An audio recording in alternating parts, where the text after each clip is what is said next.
What's up guys, Sanjot Keer here, welcome to IFL। Batate पोहे बना रहा हूँ आज। बचपन से मुंबई में ही पला बड़ा हूँ और हमारे घर पे नाश्ते में कम से कम 2-3 बार हफ्ते में पोहे बनते हैं। कांदे पोहे जो होते हैं उसमें जब बटाटे डाल देते हैं तब उसे बटाटे पोहे कहते हैं। और पोहे बिना बटाटे के मैं खा ही नहीं सकता, मुझे बटाटे बहुत पसंद है पोहे के अंदर, तो इसलिए आज बटाटे पोहे बना रहा हूँ। एकदम परफेक्ट बटाटे पोहे कैसे बनाते हैं जिसमें जो पोहे हैं वो टूटे नहीं और एकदम खुले खुले बने, एकदम मॉइस्ट बने, ड्राई बिल्कुल भी नहीं बने। ये सारी चीज़ें कैसे करनी है, बहुत सिंपल प्रोसेस है। फटाफट जल्दी से पोहे कैसे बनाए जाते हैं वो देख लेते हैं। 3 कप पोहे लिए मैंने यहाँ पर। अब पोहे कौन से इस्तेमाल करने हैं बहुत इंपॉर्टेंट है। ये जो वैरायटी है ये जाड़ा पोहा है और ये थोड़ा सा पुराना पोहा भी है। ये बहुत इंपॉर्टेंट है कि आप जाड़ा पोहा ही इस्तेमाल करो। दूसरे एक पोहे मिलते हैं जो पतली वैरायटी के होते हैं, जो चिवड़े में यूज़ किया जाता है, वो अगर यूज़ करेंगे तो एकदम से मैश हो जाएंगे, स्मशी हो जाएंगे और मज़ा नहीं आएगा आपको पोहे खाने में। तो जाड़ा पोहा और पुराना पोहा ये बहुत इंपॉर्टेंट है। पोहे आपने एक बार सही तरीके ले लिए हैं। अब पोहे को पहले हमें धोना है, तो पानी डालकर एकदम हल्के हाथों से पोहे को धो लीजिए। बहुत ज़्यादा मिक्स नहीं करना, नहीं तो पोहा टूट जाएगा। फटाफट से ये पानी को छान कर निकाल दीजिए। एक बार आपने पोहे को छान लिया, छन्नी को हल्का सा ऐसे हिलाकर एक्सेस जो पानी है वो भी निकलने दीजिए। अब पोहे को आपको इस तरीके से छन्नी में ही रहने देना है कि अगर बाई चांस थोड़ा सा और पानी है तो निकल जाए और छन्नी के अंदर ही पोहा आपका सोख हो जाएगा। पोहे को आपको पानी के अंदर डालकर सोख करने की ज़रूरत नहीं है। इनफैक्ट आपको और एक चीज़ बता रहा हूँ कि अगर छन्नी के अंदर आप पोहा ऐड करें और खाली धो लें उसको अच्छे से, उतना भी काफ़ी है। जो मैंने पहले वाला स्टेप किया उसको स्किप करके छन्नी के अंदर पोहा डाला, पानी डाला, उसको हल्के हाथों से धो लिया और फिर वैसे ही रहने दीजिए। पोहा एकदम आपका परफेक्टली सोख होगा, एकदम खुला खुला बनेगा और इसी तरीके से पोहे को सोख कीजिए, एकदम बढ़िया पोहा बनता है। तो पोहे को लगभग 10 मिनट लग जाते हैं सोख होने के लिए, तो मैंने अभी पोहे को रख दिया है। 10 मिनट लगभग हमें प्याज, बटाटा ये सब को भी पकाने में भी लग जाएगा। तो मैं साइमल्टेनियसली यहाँ पर कुक कर रहा हूँ जब तक कि पोहा हमारा सोख हो रहा है। एक खुले बर्तन में 2 से 3 टेबलस्पून तेल ले लीजिए। तेल हल्का सा ज़्यादा रखना है तो जो पोहा है वो ड्राई नहीं बनता है।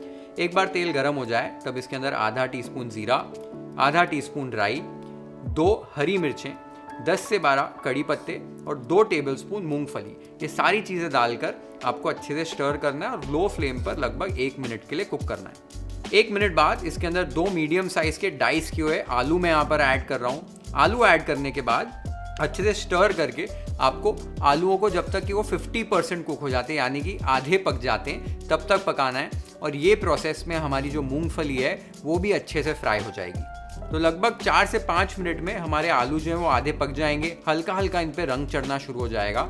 इस स्टेज पर यहाँ पर 1 कटा हुआ प्याज और 1 टीस्पून शक्कर मैं यहाँ पर ऐड कर रहा हूँ। शक्कर ऐड करने से बहुत अच्छा फ्लेवर आता है, थोड़ी सी ऐड कीजिए। अब स्टर करके आपको प्याज को पकाना है जब तक कि प्याज हल्का हल्का रंग पकड़ना शुरू नहीं कर देते हैं। तो आप देख सकते हो प्याज को मैंने किस स्टेज तक पकाया है। इस स्टेज तक आपको प्याज को पकाना है और आप देख सकते हो कि हमारे आलू भी जो हैं वो एकदम अच्छे से पक चुके हैं। इस स्टेज पर फ्लेम को लो कर दीजिए और इसके अंदर टेस्ट के हिसाब से नमक और आधा टीस्पून हल्दी पाउडर डालकर अच्छे से स्टर कर लीजिए।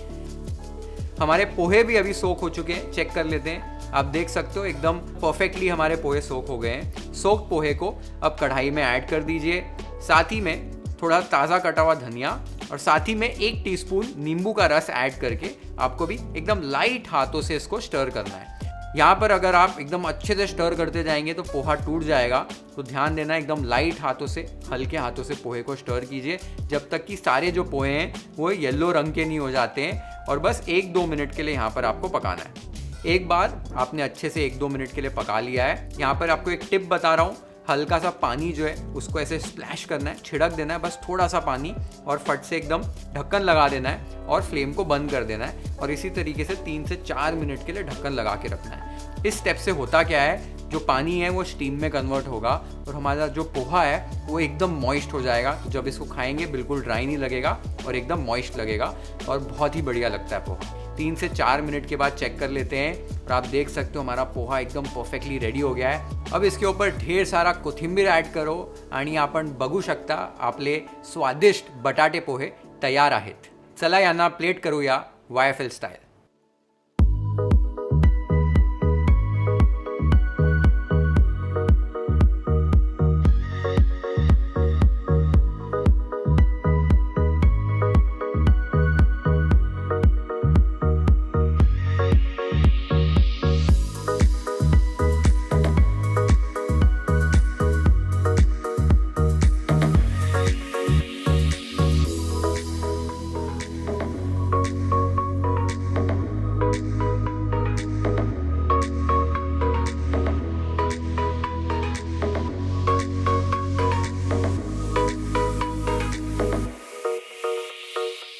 बटाटे पोहे बहुत ही बढ़िया बने, एकदम डिलिशियस बने और खिले खिले बने। आपने देखा होगा बिल्कुल भी वो मशी नहीं हुए। तो इस तरीके से बटाटे पोहे बनाओ, नाश्ते में खाने में बड़ा मज़ा आता है बटाटे पोहे खाने में। अगर बटाटा नहीं डालना चाहते हो तो सिर्फ कांदे पोहे भी बना सकते हो, बट पर्सनली बिना बटाटे के मेरे को पोहा नहीं अच्छा लगता। बटाटे बहुत इंपॉर्टेंट है पोहे के लिए।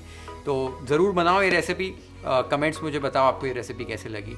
Share this video with your friends and family. Hit the like button if you like this recipe. Follow and subscribe to YFL if you haven't yet. Have an amazing time with this beautiful poha recipe at your home. Cheers.